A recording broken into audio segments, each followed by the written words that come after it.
Hey, it is your buddy, Peace and Harmony with you here today. Much love going out to all the beautiful, empowered harmonizers. We're zooming in and focusing in on a great viewer question, and that is to discuss a little bit more about the female psychopath sort of reptilian gaze. What is it about their eyes? What is it about their look that sets them apart? And I think that's a great viewer question because it can be a very good psychopathic tell when you're with this female.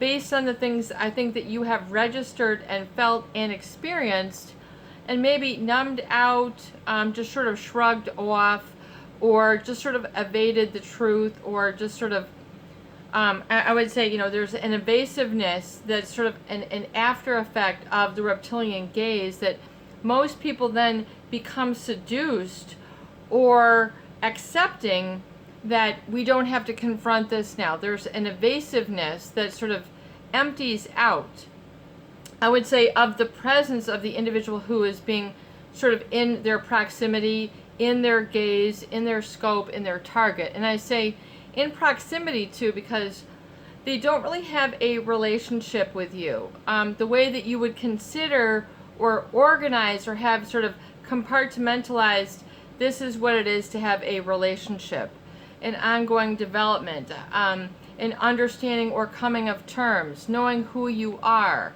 having unconditional positive regard. In other words, hey, shrug it off, let this go, this is no big deal. When we talk about real intimacy, we're really talking about a unconditional positive regard. In other words, just because you do something, you mess up, just because your hair's out of place, just because you forgot to turn on the dishwasher, doesn't make you a bad person. But when we talk about the predatory stare, the predatory gaze of the female, I think people get sort of a feeling of being just sort of shocked, almost like a stun gun, almost the way that an eye would sort of pierce through you.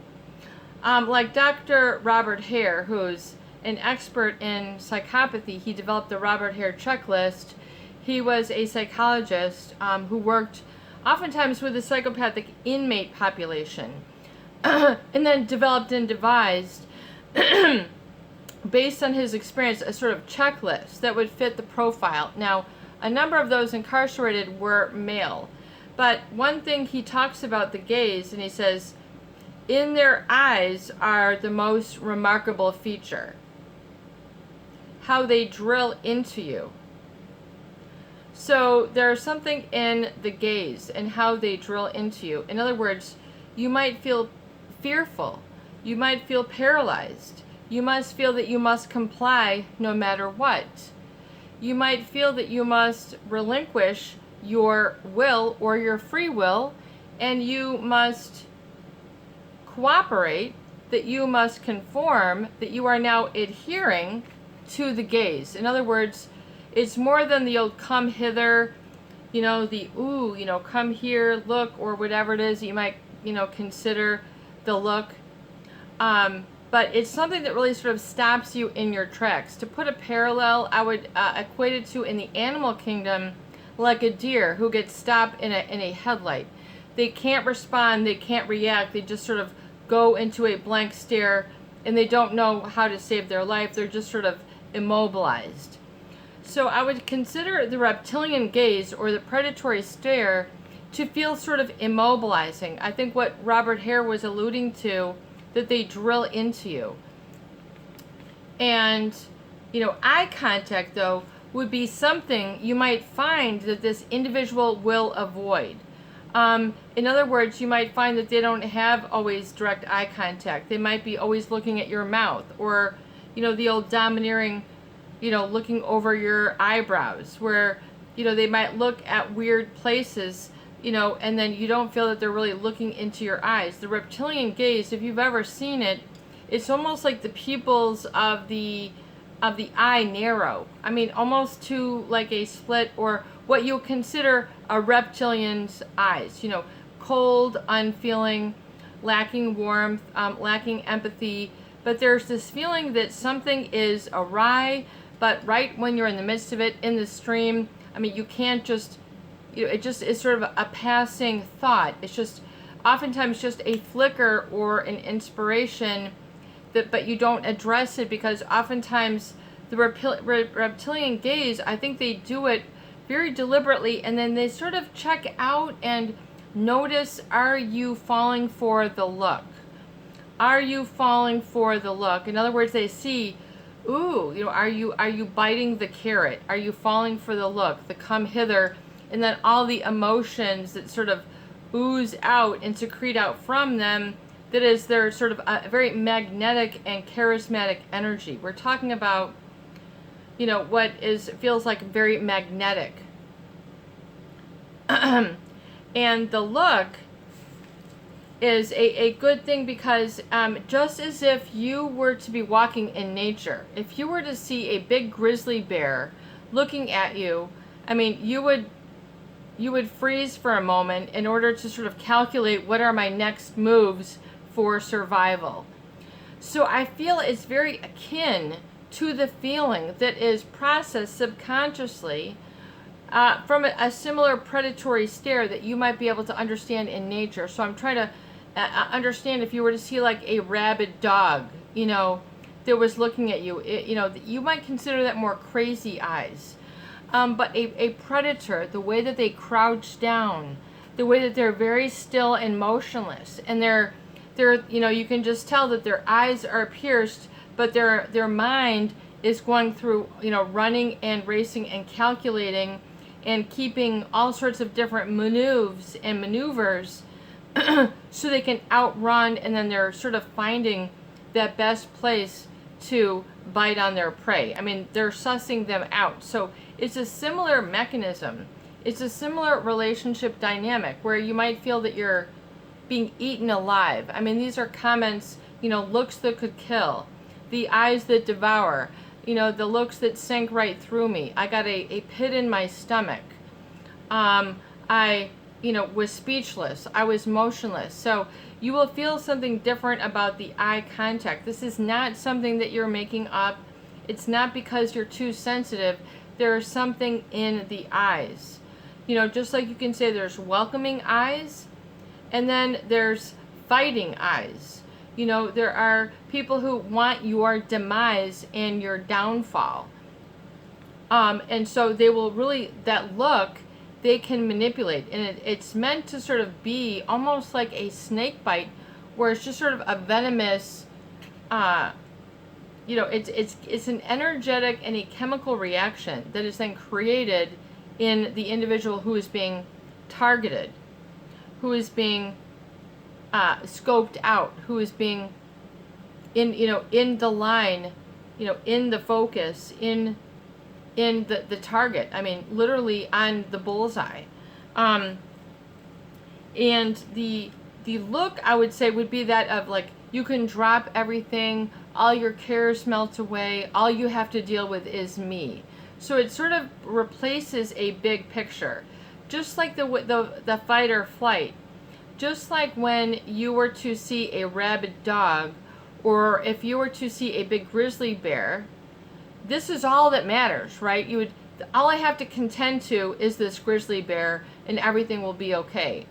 It really feels, I would say, the equivalent is what is sparked or ignited in the physiology of that other individual, because you don't know it's a predator. I mean, it's not a mascot. It's not like they've come in a big furry animal suit and they're giving themselves away.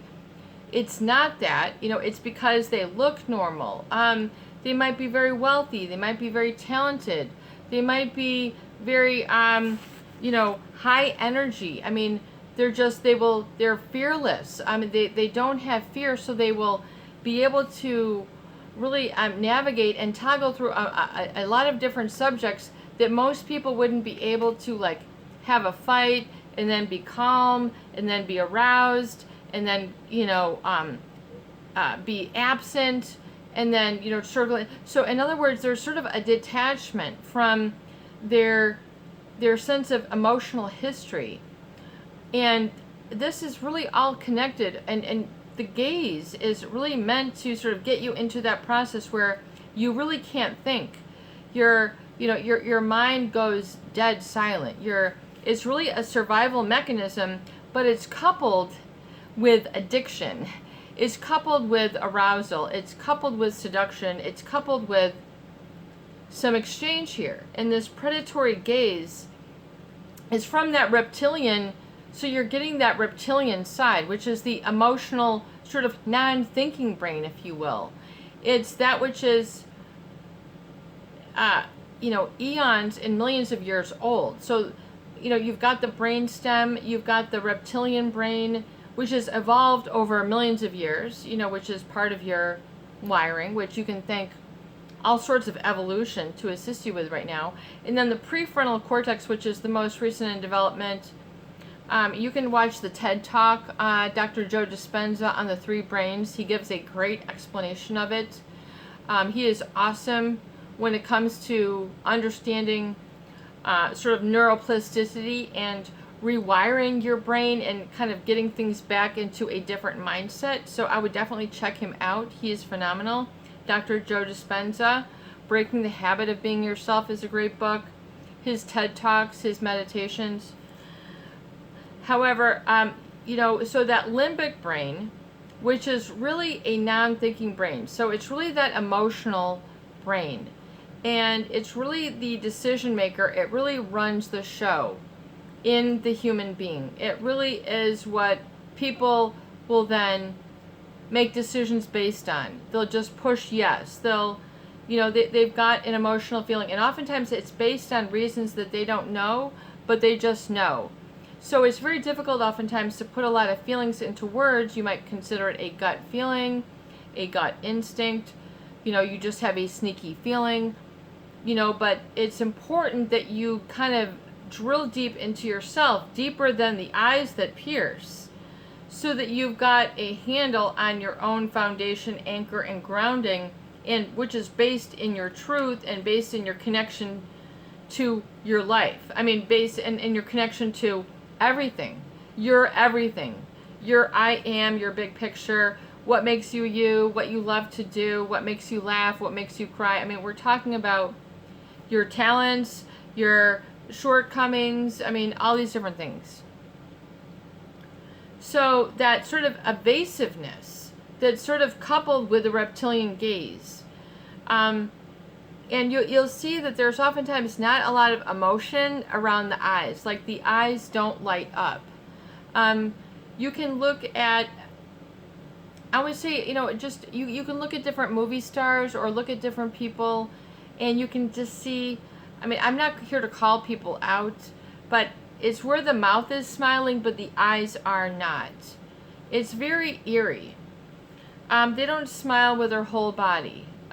It's a different sort of smile. Oftentimes they don't smile, but they might laugh and be very joking or very seduction or into very other things that are sort of really pull people like an energy vampire, if you will, sort of draining of your energy. And then it becomes acceptable enough to sort of be evasive. It's sort of rewarding you for being evasive, for not calling them out. In other words, you get the ego stroke, or you get the reward of intimacy, or you get their play or their banter, or really what fuels in addiction.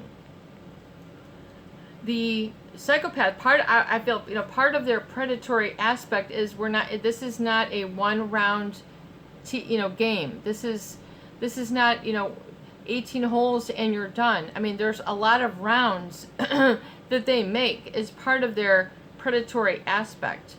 But the gaze is one aspect for it to sort of pin you into place, or sort of get you into, I would say, their control. But it's a different feeling of experience where it just sort of feels like a blissful surrender. Everything's okay. Everything is managed. Everything is going to be taken care of. It's a feeling of maybe surrendering to the predatory gaze, which people do in the beginning, but they don't understand oftentimes what it is.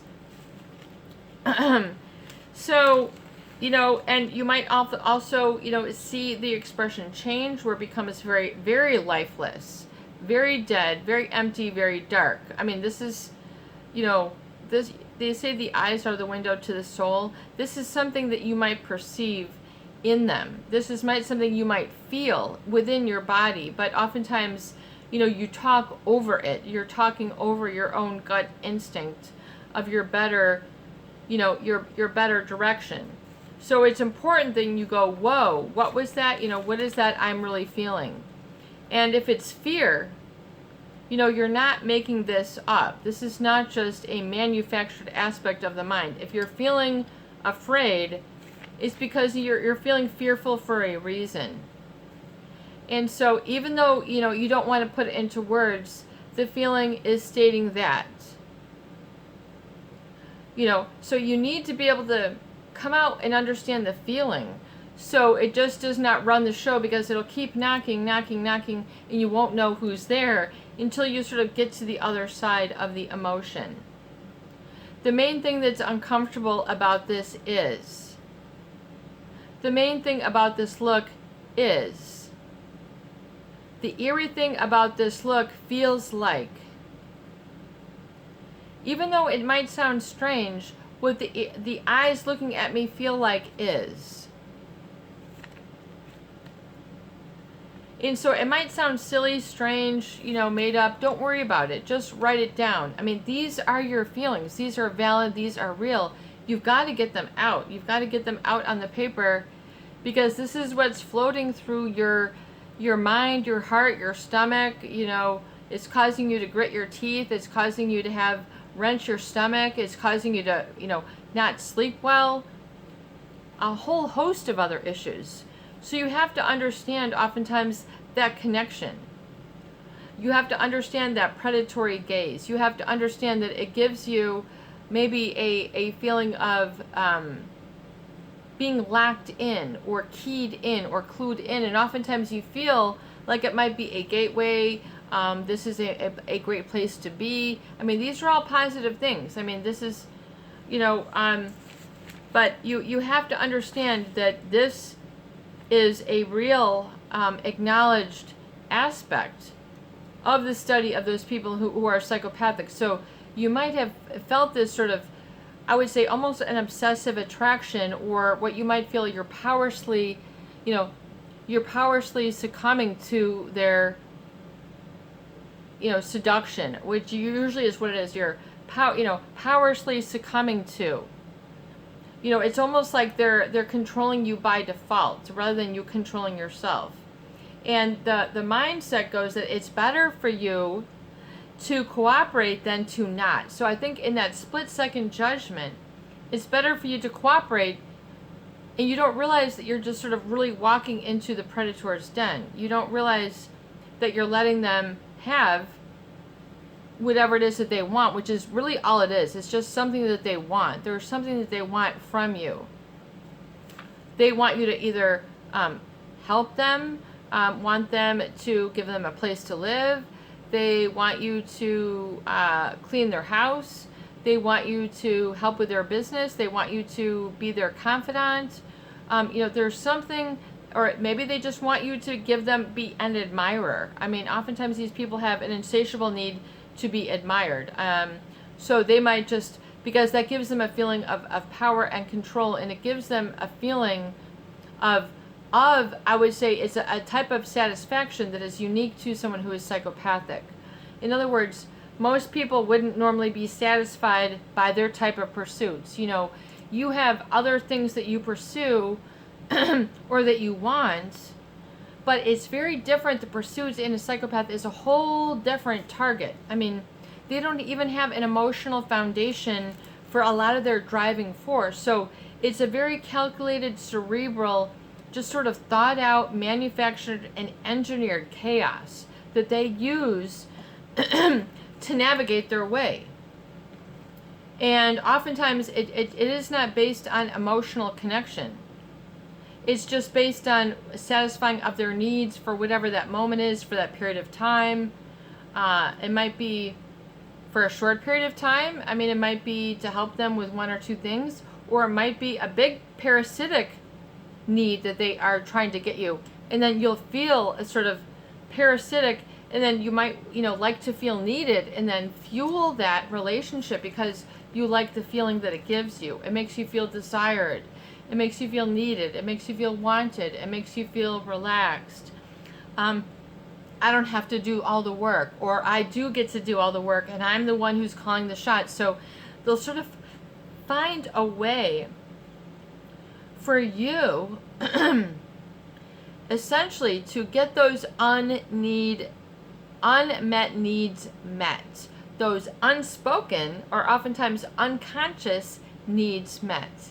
In other words, I didn't know that I needed this, or I didn't know that I would, this would take my life to the next level. I didn't know that I would be into this type of, sport, or I didn't know I would be into this type of music. I didn't know I would be into this type of town. I didn't know I would be into this type of travel. So it seems like that they're opening up the doors, that they're swinging the doors open for you on a new life. And it feels very much that way as they, you kind of, seem to go into that sort of euphoria, which feels like a dream, but for them, it's not a dream. It's just the fantasy that they use and get you hooked. However, the evasiveness from the predatory gaze is like, you don't need anything else, come hither. It just sort of is a blanket stare where really you can't attune to much else. It's like, it becomes, I would say, like what you would always say, like a single focus, a one-track mind. You might feel a shiver. You might feel like, OMG, like your stomach just bottomed out. Did I just feel that? Did I just think that? Did I just see that? I cannot believe, that. So you might even see, some strange, micro expression from them with, it might just be very relaxed, and they might just kind of sit there. And you're like, wow, no one has ever really held eye contact with me for this long and been comfortable. This is weird. And then, wow, well, isn't that kind of different from everybody else? Isn't that just really a real connection? I mean, this is the good stuff. You start putting it into, this is the good stuff pile, And I would say for a lot of men, this is what they end up, someone is really connecting with me, and then they feel sort of this hook. And I would say it's very single-minded, and it's just like they're all in. It's an all thing. No one else, no one else compares. There is no other comparison. So it becomes really like a survival relationship. It feels like everything, to sweep open the doors for your new life, and the music is playing, and you've got pink clouds and puffy rainbows, and stars are shooting in the sky, and the smell of roses and lavender are wafting through the air, and the birds are singing over your shoulder. I mean, it just feels like bliss. I would say is what they oftentimes will inoculate people with, that feeling, and it does become, I would say, like an altered state. And this is something that the psychopath, I think they review and then watch to see, is my target getting into that stun gun moment? Do I need more of a stun gun shot? So in other words, you become docile. You become very submissive. It's just, you feel like you're just being decisive, but you're really falling into their trap. You get the feeling that you're running on all these cylinders, and it's just poof, poof, poof. And you're onto a great leg of your journey with them. But people don't realize that they're losing their footing. They're losing their ground and their actual I am simultaneously. So it becomes this severing and a disconnect. And they don't understand the connection of how it got disconnected, So because there is no perception, there's sort of a blanking out, I would say, as sort of a sort of subconscious or unconscious, this takes over, and then the reptilian gaze then ignites that reptilian emotional mindset, and so the people are the unthinking brain, so they're following without thinking. They're following without analyzing. They're just yoo-hoo or whatever. They're just, this is awesome, or oh my God, this girl is just wild, and this and that, and she said this and she said that, and oh my God, she's so that. I mean, so all these things, and why would you ever look away? But you don't realize that, this is an intraspecies predator setting up their trap. I mean, this is what it is. It is deliberate, it is calculated. You feel like you're winning, but you don't realize you're actually losing sort of your lifeblood. It's being, emotionally, your emotional blood, your emotionality. And then people oftentimes will then, on the flip side, when they discover this, become very angry, especially if they feel that they've lost, a part of their life that they can't get back, and they're sort of perceiving this on this way. And, but, you can't really do that to yourself, because that becomes a real negative manipulation to self. You've got to be very careful about that. So this is something that you will notice. So it's something that you will feel, I would say, oftentimes in your solar plexus, which is where your self-esteem is right in here. So you might feel your self-esteem go, whew, like literally. You might feel it sort of give out.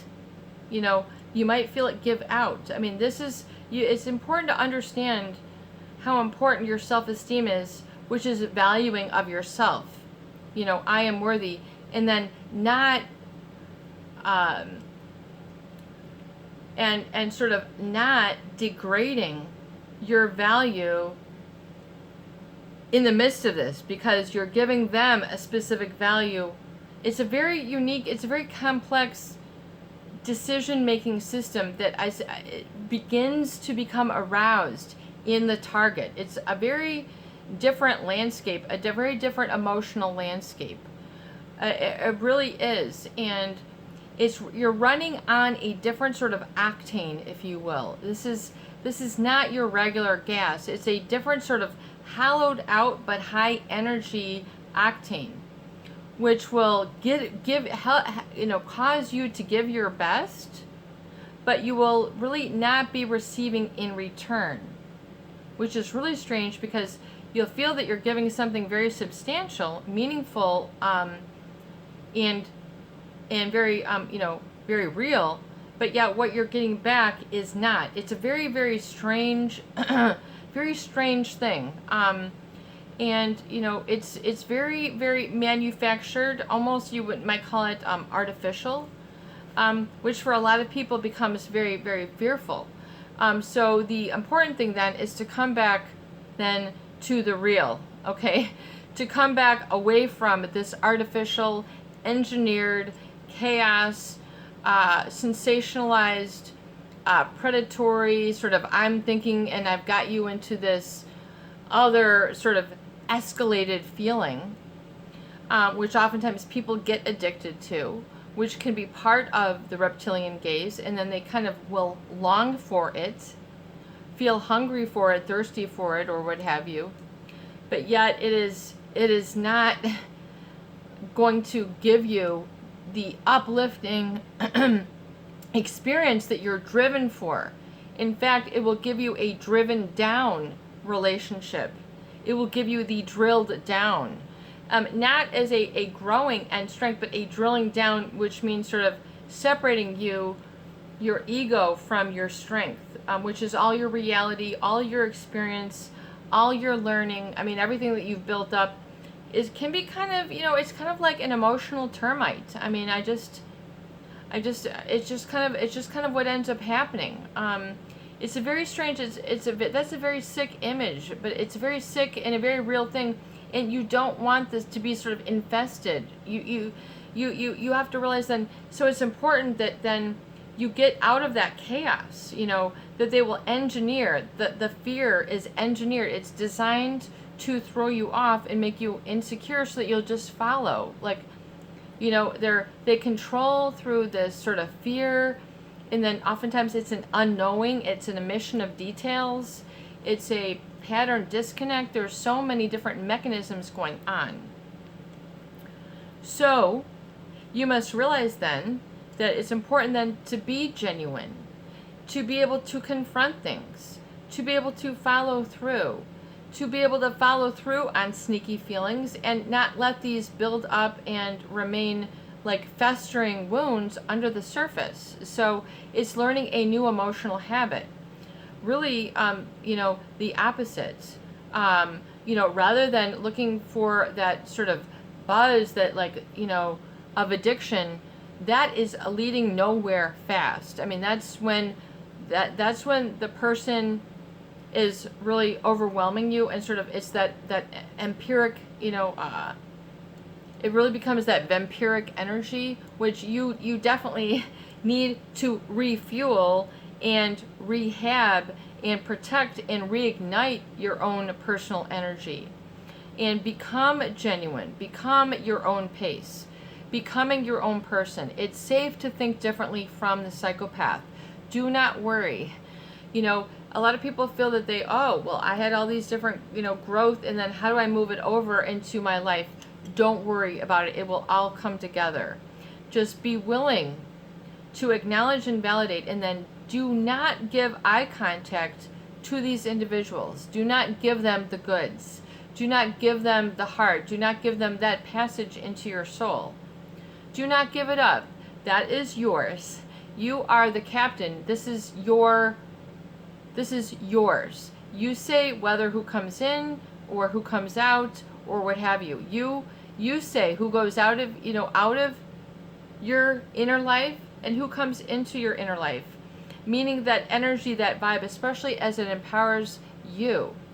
Okay, it's okay. You know, you can get all the remnants out and all the fragments out. But you keep yourself afloat and buoyant, despite that they will have groundless and all these different, you know, be willing to remember how important it is that you embrace that warmth and that acceptance and that genuineness and authenticity